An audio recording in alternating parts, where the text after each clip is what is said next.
U ovom videu malo o povijesti triatlona u Nici, analiza staze i za kraj moja prognoza top 5 u nedjelju.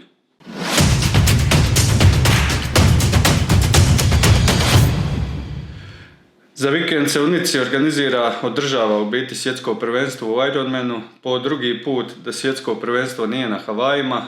Prošle godine je bilo u St. Georgeu, to je se računalo za 2021. Tada je bilo to zbog korone pomjereno sa Havaja, a od ove godine su počeli rotirati, znači ove godine su žene na Havajima, muški u Nici, dogodine će biti možda obrnuto.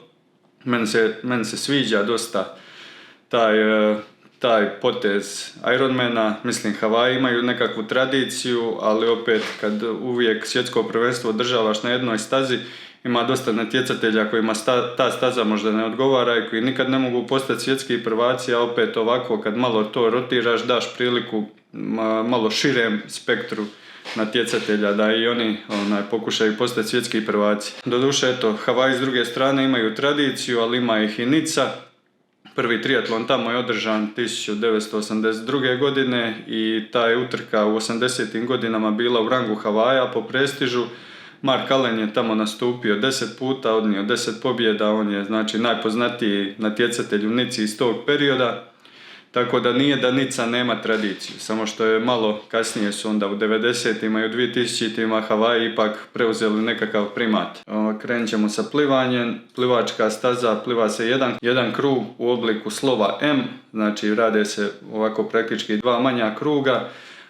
Gledajući prognozu, u biti trenutno stanje temperature, trenutno je more na 25 stupnjeva, tako da je 99,9% sigurno da će za profesionalce biti zabranjen neopren. To će sigurno utjecati na tijek utrke, znači kad je neopren zabranjen onda su dosta veće razlike između slabijih i boljih plivača, znači te razlike dođu više do izražaja. Prognoza isto na dan utrke da će biti slab vjetar, tako da će uvjeti biti dosta ovako povoljni za brza vremena. Ako se slučajno dogodi da su veliki valovi, onda će sigurno te razlike između sporijih i boljih plivača biti još izraženiji. Dalje, nakon plivanja ih čeka 180 km biciklističke staze koja će biti dosta drugačija od one na Havajima. Ima sve skupa blizu skoro 2500 metara uspona. Tako da, mislim, ima tu i ozbiljnijih uspona. Na Havajima je staza realno gledano dosta lagana. Ima svega 1100 metara uspona i dosta nisu to pravi usponi, nego sve to voziš u aerobaru, ali na Havajima vjetar u biti čini tu stazu teškom. Ali on isto izostao u zadnjih par godina pa su postizali ludo brza vremena. Uglavnom u Nici, znači staza kreće sa jednim ravnim dijelom od cirka 8 km, pa ide onda par strmih uspona, penje se na otprilike 300-350 metara, malo se spusti i onda ide glavni uspon na Col d'Ecre, ne znam kako Francuzi to izgovaraju, to nikad ne mogu ni pogoditi, niti ću pokušavati. Znači taj glavni uspon ide na 1100 metara, tu će biti velika selekcija, znači bit će selekcija i na prvom usponu, ali tu će biti veća. Nakon toga slijedi valoviti dio i onda u kasnijem dijelu utrke ima još jedan kraći uspon od 5-6 km i nakon toga slijedi tehnički zahtjevna nizbrdica. Trčanje je ravno, neće biti hladovine, prognoza je 30 stupnjeva na dan utrke, tako da će vrućina, a mislim obzirom da je utrka uz more, vrućina iz parina će igrati veliku ulogu. Na papiru staza izgleda slično ili čak lakše sa Havaja, jer na Havajima ima i nekih uspona, to je praktički sve ravno, trči se po promenadi u Nici, 5 km u jednom smjeru, 5 u drugom, međutim najveća razlika je što ćeš tu imati 7 ili 8 puta ćeš se mimoilaziti sa natjecateljima koji su ti blizu, tako da ćeš moći procijeniti zaostatak, da li te neko stiže, da li ti nekoga stižeš, tako da bi to mogao biti nekakav faktor malo drugačiji od Havaja. Da pređem na prognozu. Prognozirati uvijek teško, bilo je teško na Havajima prognozirati jer utrke su svjetska prvenstva, su uvijek utrke s jakom konkurencijom gdje se svi spremaju za tu utrku, a sad kad ima još jedan taj dodatni parametar da je staza na da je staza promijenjena, da se svjetsko održava na totalno drugačijoj stazi, onda to dodaje još jednu dozu kompleksnosti. Ovako, u prvom redu favorita bi izdvojio Njemce. Moraš Njemce spomenuti, oni su ipak naosvajali se tih svjetskih prvenstava u zadnje vrijeme. Frodeno radi svoju oproštajnu utrku, 42 godine ima, trostruki svjetski prvak sa Havaja, olimpijska zlatna medalja. U dobroj formi, nedavno je pobjedio PTO utrku u Sjedinjenim Državama gdje je sigurno gdje je bila vrhunska konkurencija, tako da je u dobroj formi, sigurno želi završiti karijeru sa jednim vrhunskim rezultatom i obzirom na pedigre, mora ga se uzeti uži krug favorita. Dalje, Lange je isto dvostruki svjetski prvak, zna se pripremiti za jednu utrku i u ovim godinama kada je bio svjetski prvak na ostalim utrkama kroz sezonu bi bio dobar, ali ne bi dao nekako naslutiti da je kalibar za pobijediti svjetsko, a onda kad dođe svjetsko odjednom odradi utrku na jednom većem nivou. I ova staza bi mu čak možda mogla i odgovarati jer je on lakši natjecatelj, tako da je se vjerovatno dijelom i zbog toga mučio na biciklu na Havajima gdje više dođu apsolutni vati do izražaja nego vati po kilu, a ovdje gdje će više će se gledati vati po kilu, možda mu zaostatak ne bude toliko velik. A ako uđe u drugu zonu sa nekim zaostatkom od 5 do 7 minuta, mislim da obzirom na trkački pedigre i da je u zadnje 2 Ironman utrke trčao 2.30, može nadoknaditi 5 do 7 minuta u odnosu na Frodena i Ditleva, ja mislim, ali vidjet ćemo. I dobar je isto na vrućini, to je pokazao na Havajima, tako da će ovi uvjeti odgovarati. Jedino možda nekakva stvar bi mu mogla, znači nije plivač baš, dobar je plivač, ali nije u rangu Frodena, iako zaostane na plivanju, iako je biciklistička staza dosta brdovita, opet tu na početku imaš ovaj ravni dio, ima kasnije ovaj dugi valoviti dio gdje bi mogli motori i ovo prateće osoblje od Ironmana odigrati veliku ulogu i tu ako nisi u prvoj grupi bojim se da će se izgubiti puno vremena.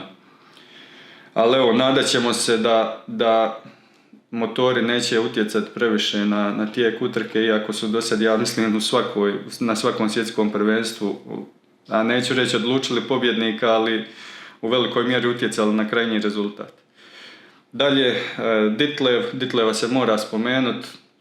2011. sam radio prvi Ironman, nije Ironman, ali eto utrka na Ironman distanci u Rotu i te godine je Reilert išao 7.41. Izgledalo je to oko svemirski rezultat, znači rezultat, ne možeš mu naći manu, dobar u sve 3 discipline, izgledalo je da će to teško ikad iko skinut. A ove godine Ditlev mu skine 17 minuta, 17 minuta, to je nebo i zemlja, ovaj Reilert u odnosu na njega sad Reilertov rezultat izgleda kao amaterski nekakav. Znači u Rotu je plivao 46 minuta, vozio je 3.57, znači to je negdje 46 km na sat prosjek i trčao 2.37. I sad stvarno ne znam, ako neko može brže od ovoga, onda ne znam, ne izgleda me moguće. Ali evo, ove godine je malo popravio plivanje, on se isto znao mučiti malo sa plivanjem, u Rotu je isplivao sa Frodenom, ali pitanje je tu, obzirom da vjerovatno neće biti neoprena, pitanje je hoće li uspjeti se držati u prvoj grupi. I dosta će velika razlika biti, mislim, ne zvuči puno, možda će on zaostati minutu, ali ako zaostane minutu, onda će na početku bicikla, dok ovi u prvoj grupi mogu fino naručiti croissant i pit kavu, ako voze na 5. poziciji, recimo, i ako bude ovoliko motora, ne moraju ni vrtiti, a on će bome morat ići do daske u tih prvih 10 km i tu nije isto kad kreneš na uspon odmoran i kad kreneš nakon kronometra od 10 km. Tako da će mu plivanje sigurno dosta utjecati na daljnji tijek njegove utrke. I dalje, ajmo spomenuti, to je po meni njih 3 su mi prvi krug favorita, ostali su Skipper koji je lani bio prvi od ovih neplivača na Havajima, napravio je svemirski rezultat u Walesu, jednu od najboljih utrka koju sam ja ikad vidio. Pitanje je u kakvoj je formi, jer ove godine nije bio baš na lanjskom nivou. Dobio je dijete, pa možda i zbog toga, ali evo, odradio je, čini mi se, dobre pripreme, pa ako bude na nivou ko u Walesu, onda može svašta napraviti. Tu su i Francuzi, moramo Francuze spomenuti, znači našao sam statistiku, 2019. su imali jednog predstavnika na svjetskom prvenstvu, a ove godine ih imaju 7. I nije svjetsko prvenstvo ono utrka gdje se samo prijaviš, nego moraš ispuniti kriterije koji su dosta ovako zahtjevni, tako da je sigurno impresivan napredak francuskog triatlona. Evo, možemo samo špekulirati o razlozima, ali ne bi sad ulazio u to. Tu su znači od Francuza po meni Laidlaw, koji je bio drugi na Havajima, odličan plivač, odličan biciklist, trčanje uvijek pod upitnikom. Ako bude na razini sa Havaja može i pobijediti, ali je dosta inkonzistentan, tako da vidit ćemo. Dalje je Horso napravio svemirsku utrku u Embrunu u rangu one skiperove iz Walesa i sad ako je uspio, evo koliko je prošlo, 3 tjedna od Embruna, ako je se uspio odmoriti, mislim ako mu taj Embrun nije ostavio nekakvih posljedica, onda bi mogao, mislim ako ponovi performanse iz Embruna, bit će sigurno u vrhu. Dalje Mignon, Chevalier, Chevreau, iako Chevreau vrhunski trkač, najbolji trkač od njih, možda jedino Lange bolje trči od njega, ali mislim da će tu izgubiti dosta vremena na biciklu, tako da ne vjerujem da će biti u konkurenciji. I evo, ajmo sad bubnit prvih 5. Znači, 5. mjesto Mignon, 4. Chevalier, 3. Frodeno, znači eto, podij za oproštaj od triatlona, 2. mjesto Ditlev i po meni 1. mjesto Lange. Eto ga, vidit ćemo u nedjelju koliko sam daleko bio sa svojom prognozom.